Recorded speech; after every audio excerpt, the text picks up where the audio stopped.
Greetings, fellow detectives, and welcome to Boiler Room Detective. The case of the flooded steam boiler. I was teaching a class on steam systems for the local brewers, and during a break, one of the attendees walked up and asked, "Can I ask you something?" "Of course, what's up?" The man introduced himself and told me the name of his brewery.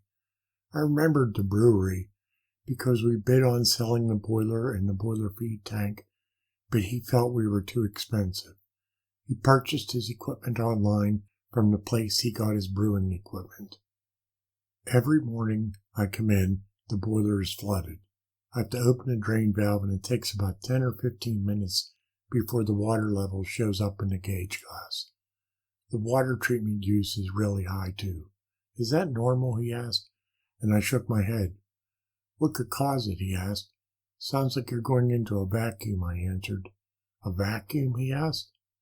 "Do you have a solenoid valve feeding the mash tun or kettle?" I asked, and he nodded. "Steam systems need to breathe," I said, and he looked at me like I was a three-eyed ogre.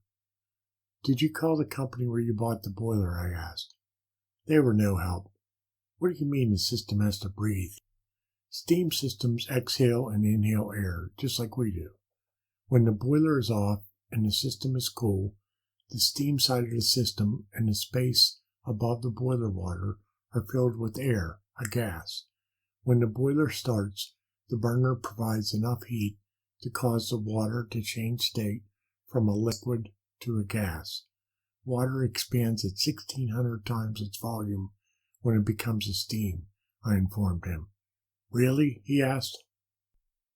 Holding my unopened 16-ounce bottle of Aquafina water, I continued, "If you heated the water inside this bottle, it would fill about 100 feet of 2-inch pipe." He was really impressed, I could tell.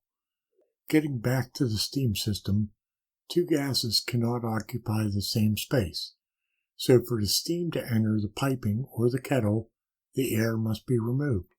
The steam will push the air through the piping and out the vent on the boiler feed tank. The steam will eventually surrender its heat and revert to water. Something needs to take the place of the steam because nature hates a vacuum. The air will rush back in from the boiler feed tank to take the place of the steam which condensed. Essentially, the system is breathing. In your case, the air isn't getting back in.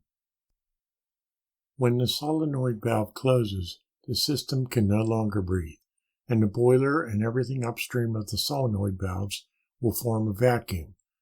This vacuum can suck the water from the boiler feed tank, flooding your boiler, I said.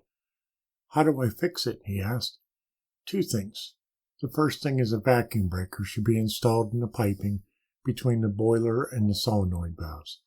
This allows the system to breathe. The next thing is to use redundant spring-loaded check valves on the pump outlet from the boiler feed tank. I would imagine the installer used a swing check valve." He thanked me and told me he was going to order a vacuum breaker and check valves from the company he bought the boiler from.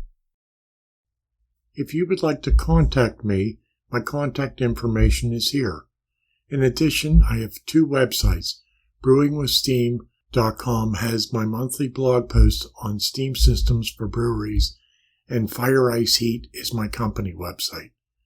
I have written 11 books on boilers, and they are available on Amazon. In addition, you can find some of my writings in these fine publications. Thanks for stopping by Boiler Room Detective, and I hope to see you on the next case.